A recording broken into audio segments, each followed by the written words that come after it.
દર વર્ષે સરેરાશ 16,000 કેસ દારૂબંધીના થાય છે. 16,000 કેસ. અને સજા કોને થાય છે? સજા 1% નથી થતી. તો આ મૂળ સવાલ છે. તમને કેટલાક આંકડાઓ આપી દઉં.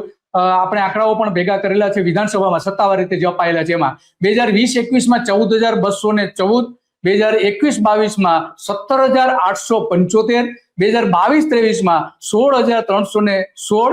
આ રીતે 3 વર્ષમાં 48,000 જેટલા ગુનાઓ નોંધાયા હતા.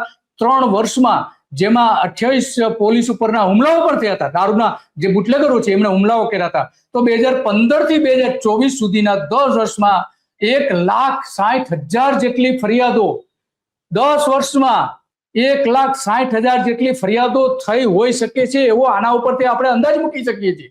તો આ ગૃહપ્રધાન શું કરી રહ્યા છે? રાજુદાનભાઈ, ગૃહપ્રધાન હું તો એમ કહું છું કે વિધાનસભામાં આ લોકોની શપથવિધિ રાખો કે હું દારૂ માંથી ક્યાંય પૈસો નહીં લઉં અને દારૂ પીવીશ નહીં.